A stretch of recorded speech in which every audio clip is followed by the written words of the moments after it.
Welcome to the Diaspora here on the NTA. My name is Makut Simon Macham. Thank you very much for joining us. And of course, this week we're reaching you from Addis Ababa in Ethiopia, where the African Union is holding its 32nd ordinary session, where it's focusing on refugees, internally displaced persons, returnees, and migrants.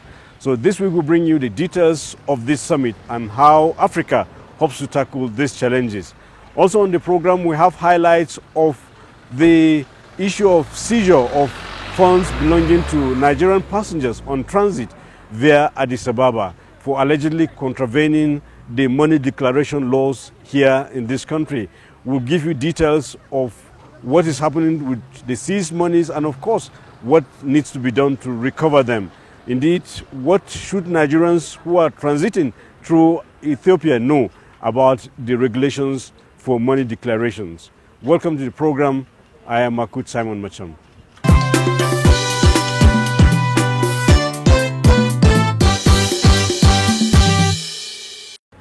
Now let's kick off with the issue of refugees, IDPs, and migrants as being discussed by the African Union at the 32nd ordinary session. Africa is said to have about 26% of the global burden of these challenges. So African leaders have decided to focus on this issue in 2019. So what were the discussions at this summit? Here are some highlights. According to the UN Refugee Agency, UNHCR, more than 68 million people around the world have been forced out of their homes. 40 million are internally displaced persons, 25 million are refugees, and 3 million are asylum seekers. Africa is said to host 26% of this global population, with about 18 million people affected. This is why the 32nd ordinary session of the Assembly of the African Union is devoting 2019 as the year of refugees, returnees, and internally displaced persons. The determination is to find durable solutions to forced displacement in Africa. Chairperson of the African Union, Paul Kagame, and the UN Secretary General, Antonio Guterres, described the theme as apt and long overdue. The agenda for this summit reflects the capacity of our Union to address an increasingly complex range of challenges and priorities. But in order to secure our place, we must face the world as a unified bloc and work closely with other regional organizations and the private sector to ensure that the interests and the rights of Africans in their own data are guaranteed. This urgent task is yet another reason why it was necessary to strengthen the African Union's capabilities. To fulfill our political objectives, we require an organization that is agile, healthy, and effective. Despite the continent's own social, economic, and security challenges, Africa's governments and people have kept borders, doors, and hearts open to millions in need. And unfortunately, this example has not been followed everywhere. Africa has set the gold standard for solidarity. The 1969 OAU Refugee Convention goes beyond the landmark 51 Refugee Convention. The Kampala Convention on Internally Displaced Persons is the first and only regional convention of this kind. And African leadership was vital to secure the adoption of two pivotal global compacts on refugees and on safe, orderly, and regular migration last year. But these conventions were already coming to life in every corner of the continent through the spirit of African compassion. Philanthropist Bill Gates, FIFA President Gianni Infantino, and the Director General of the World Health Organization also presented goodwill messages at the opening ceremony, pledging support for Africa. I believe that the African Union can achieve its highest ambitions to remake the continent for the next generation. But A key will be making smart investments in human capital.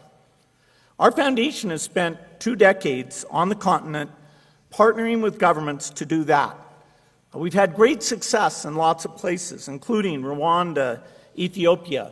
We're working in Nigeria to improve the primary health care in the north. Football is a great tool for integration. You're talking about refugees here today and tomorrow. Well, think about what football can do to try to bring people together on a pitch to start with, but then also in life. And the same as football is more than a game, Africa is more than a continent.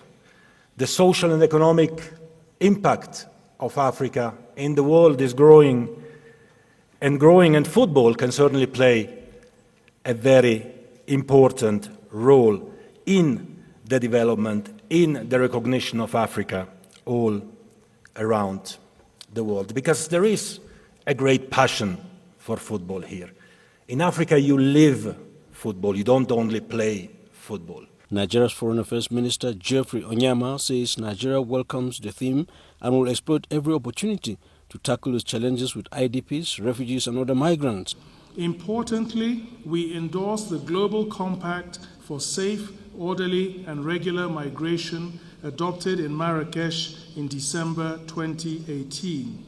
We appreciate the technical assistance extended by the AU Commission to member states and the regional economic communities on migration governance in laying the foundation for the coherent management of migration, especially in mainstreaming migration into national and regional development plans.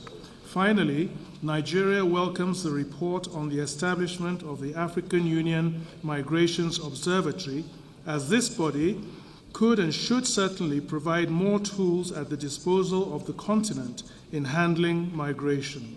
We are hopeful that the observatory would effectively advance African priorities by accruing the benefits of migration for national growth and development. Egyptian President Abdel Fattah al-Sisi took over from President Paul Kagame of Rwanda, who has been in charge of the African Union in 2018.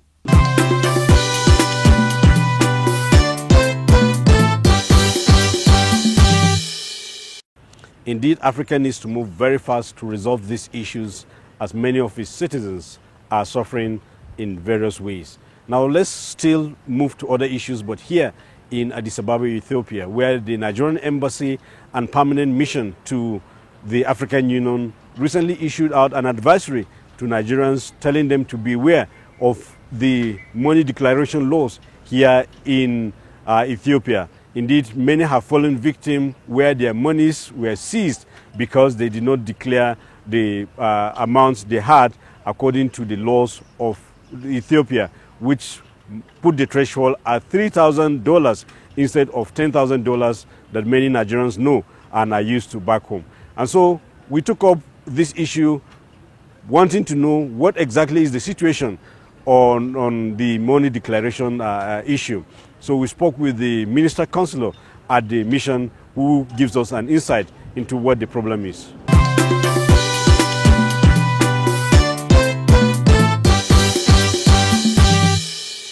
The issue is that, unlike in most other jurisdictions, including the United States, Europe, and even Nigeria, where you have $10,000 as the maximum threshold, beyond which you have to do custom declaration, Ethiopia has a maximum threshold of only $3,000, which is unknown to so many people across the world. So now, Addis Ababa having become even a bigger aviation hub, connection becomes an issue. So many people have to stay overnight in Addis Ababa to connect their flight the following day. Most of the cases of the seizures that we have recorded are actually amongst people who are in transit. And how does it happen? There is little sensitization done by the Ethiopian Airlines, which has been an issue. So many people do not know when they come in, they simply pass and go to their transit hotels without declaring what they have on them.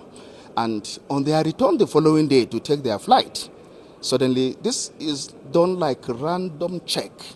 And if it's just happens to fall on your head, if you have more than $3,000, then it is confiscated. Now, to what extent have Nigerians been affected by this and the report you people have received at the embassy? What are we talking about? Between 2016 and early this year, I think the last case we had was I think January. We've recorded seizures amounting to over $400,000. Some in euro currency, and then some in gold, and it cuts across different categories of persons, but mostly transit passengers. Some are going for medical treatment in India, in China. Some are traders.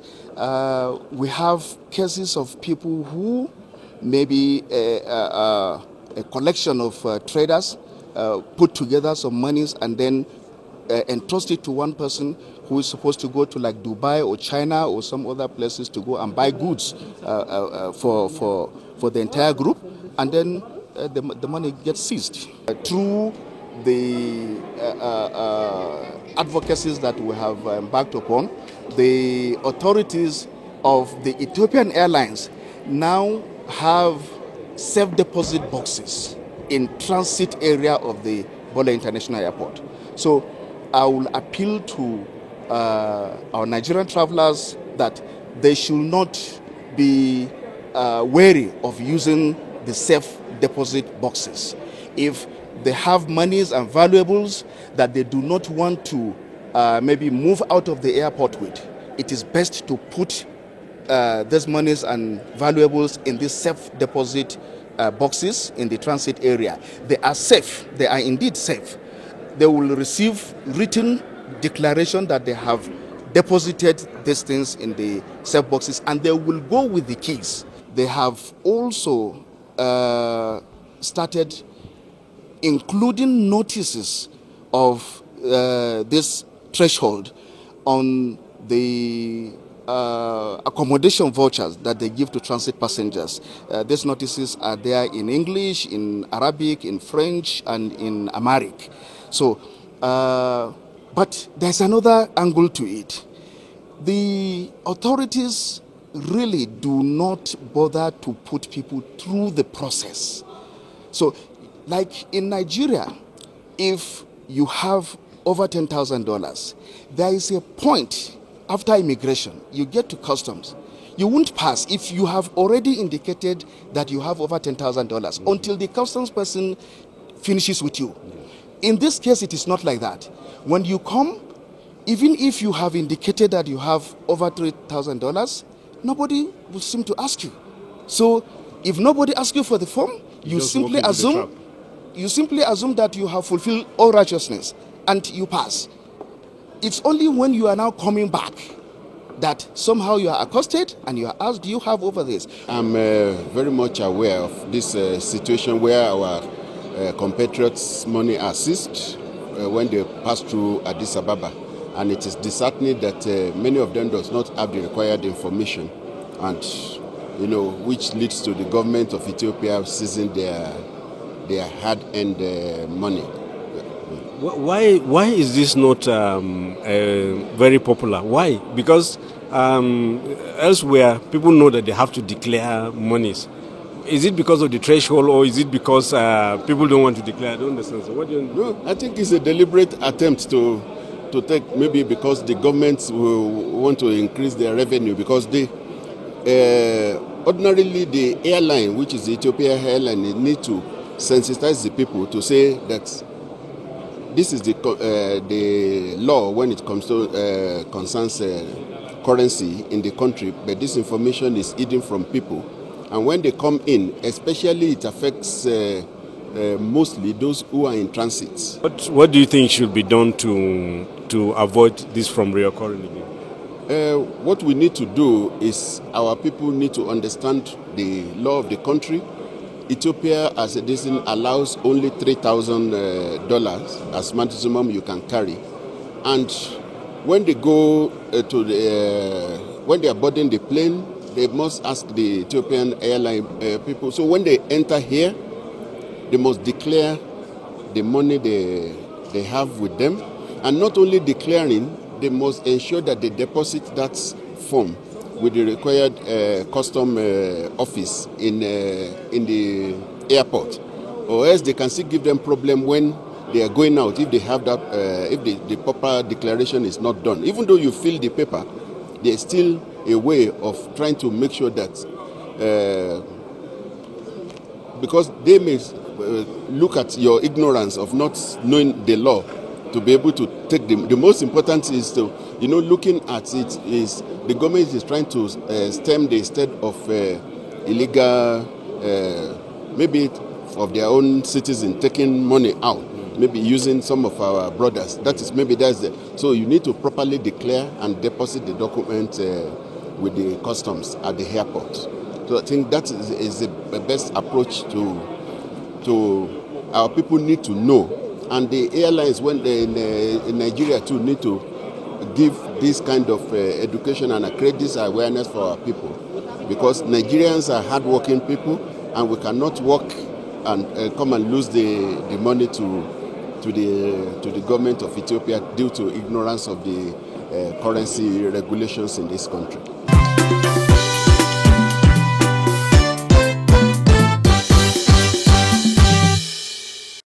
Now for more insight, here is the Nigerian ambassador to Ethiopia and permanent representative to the African Union, Ambassador Bankole Adeoye.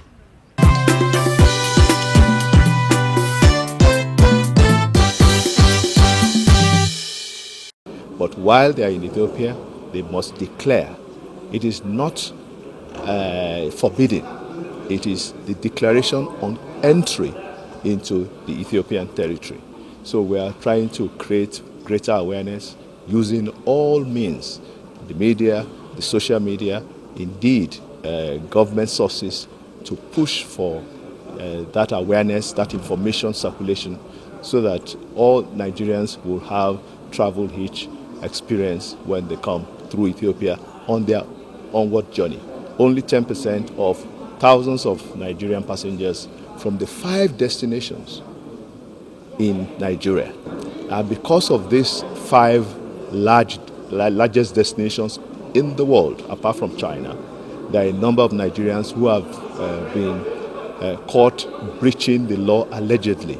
But it is because of the lack of awareness, and the job of the embassy, the task before us, is to make sure that that awareness is created, is greater, is intense, and most Nigerians are aware when they come that they need to declare on arrival. Due to this new push, we are making progress, and we have consulted with the government of Ethiopia, the Ministry of Foreign Affairs, the tax authorities, and indeed the Ethiopian Airlines itself. So on Ethiopian airline flights, there are now greater announcement and awareness being created. And for those who are staying overnight on transit in hotels, we are also making sure that they are fully aware that this peculiar law, because the standard international threshold is $10,000. But we assure Nigerians that we'll continue to protect their interests, but knowing fully well that ignorance of the law is not an excuse. Has there been any refund so far? Yes, in 2 or 3 cases there have been refunds because the circumstances were different, and we hope that that step will continue.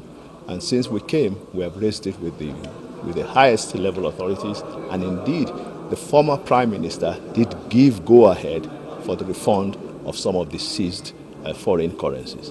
But due to the transition, that has not been effected in full, and we hope that with patience and with continuous push from us in the embassy, we will get to the end of this.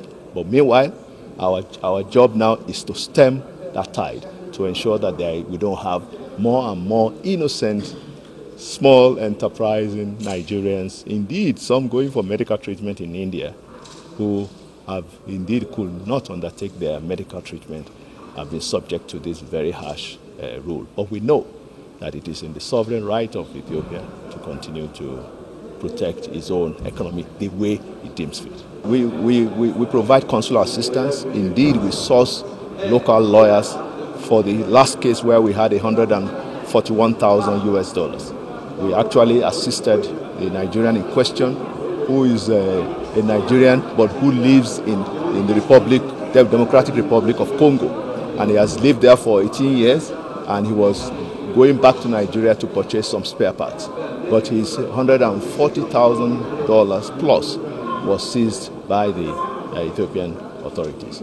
It's still in their custody, but I can assure you that immediately that occurred, as ambassador here, I met with the State Minister of Foreign Affairs, I met with the CEO of Ethiopian Airlines, I met with all those who were in charge to ensure that we protested highly that this was not a question of money laundering, this was a question of ignorance of the law, peculiar law in Ethiopia.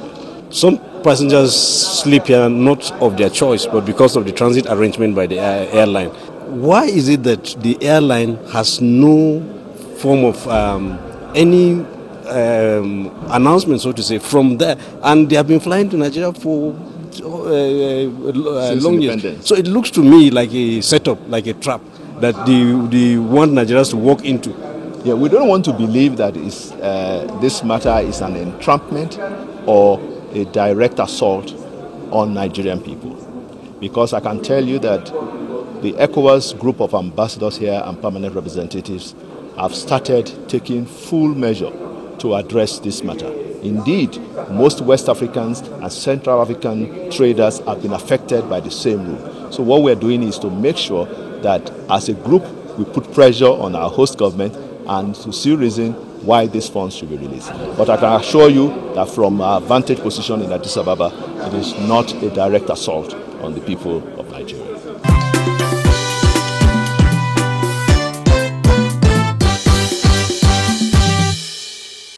So with almost $500,000 belonging to many Nigerians seized and still being held in Ethiopia, what is Nigerian government doing to resolve this issue? We spoke with the Minister of Foreign Affairs, Geoffrey Onyeama.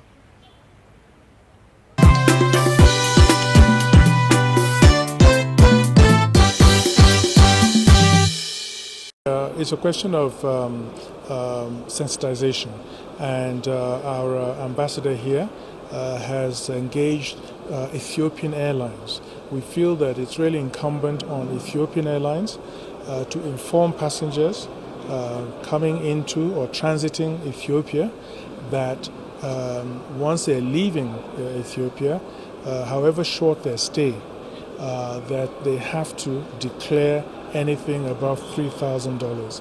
And I think that's where the problem lay, that a lot of passengers were not aware of this rule. And so it's a rule that applies not just if you're coming into the country, but in particular if you're going out of the country. And so a lot of progress is being made with that.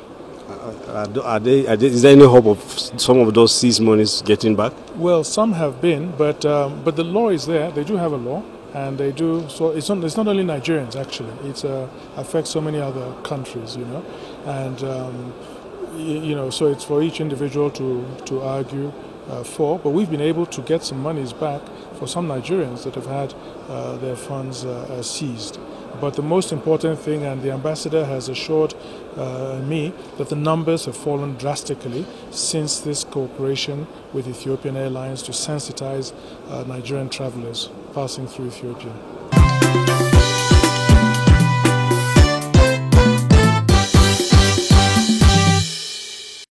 And that's Diaspora for this week, which came to you from Addis Ababa in Ethiopia. And on behalf of everyone who has made this program a success, I want to thank you for watching and invite you again to join us next time for another edition. I am Makut Simon Macham.